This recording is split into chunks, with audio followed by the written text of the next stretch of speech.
Գնահատման և թեստավորման կենտրոնը հայտարարում է բուհերի ընդունելության երկրորդ փուլի համար դիմորդների հայտագրումը սկսելու մասին։ Դիմում հայտերը առցանց եղանակով կընդունվեն dimort.am կայքում ապրիլի 15-ից մայիսի 10-ը։ Քննությունները կանցկացվեն հունիսին։ Առաջին փուլի քննությունները հունվար-փետրվարին էին, ԳԹԿ-ն դիմորդներին հիշեցնում է, եթե անգամ այդ փուլում ստացած միավորը գոհացնում է ու ամռանը չեն պատրաստվում մասնակցել քննություններին, չմոռանալ հիմա դիմում հայտ լրացնել, որպեսզի մրցույթի ժամանակ իրենք իմանան, թե տվյալ դիմորդը ձմռանը ստացած գնահատականով որ բուհում ու ինչ մասնագիտություն է ուզում սովորել։ Եթե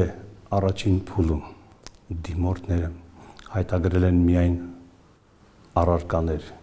եւ հանձնել այդ առարկաներից քննություններ առանց նշելու բուհը եւ մասնագիտությունը, ապա երկրորդ փուլը տարբերվում է նրանով, որ անպայման պետք է նշվի այս անգամ արդեն եւ բուհը եւ մասնագիտությունը։ Երկրորդ այս փուլում կարող են հայտագրվել ընթացիկ ու նախորդ տարիների շրջանավարտները, անկախ հանգամանքից դպրոցն ավարտել են Հայաստանում թե արտերկրում, բայց եթե ուզում են, որ իրենց քննական թեստերը թարգմանվեն ռուսերեն, պետք է սպասեն ընդունելության երրորդ փուլի հայտագրմանը հունիս-հուլիսին։ Թարգմանված թեստերի հնարավորություն նաեւ առաջին փուլում կար։ Եթե ձմռանը քննության մասնակցած դիմորդը մտադիր է գիտելիքները ստուգել նաև ամռան քննություններին, դպրոցից նոր անձնական համար ստանալու կարիք չունի, պետք է օգտագործի նախորդ անձնական համարը։ Ինքը կարող է պահպանել հունվարի արդյունքները, նորից հանձնել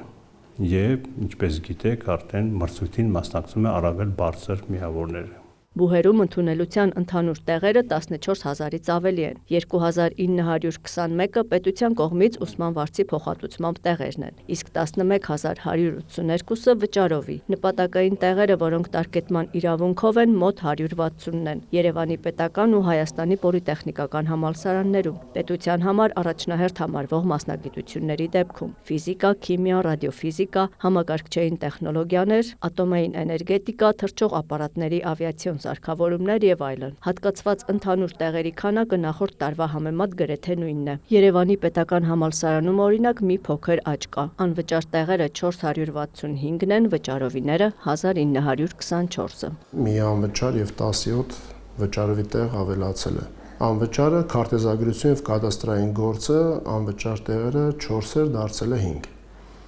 Իսկ վճարովին հիմնականում ավելացել է սերվիս կրթական ծրագրում։ Անվճար տեղերն ավելացնել որոշել է կրթական գերատեսչությունը։ Քարտեզագրությունը կադաստրային գործն արտիական մասնագիտություններից է դարձել եւ նախորդ տարի լրացվել էին բոլոր 4 անվճար եւ 11 վճարովի տեղերը։ Վճարովի տեղերն ավելացնելու նախաձեռնությունը բուհինն է։ Վերջին տարիներին սերվիս կրթական ծրագրով մենք 75 տեղ էինք հայտագրել, երբ որ 130 եւ ավել դիմորդներ էինք ունենում եւ մի քանի տարի նույն պատկերը եղավ։ Այս տարի որոշեցինք 15 տեղ ավելացնել, սահմանել ենք 90 տեղ, որպեսզի դիմորդները, ովքեր ցանկություն ունեն սովորելու,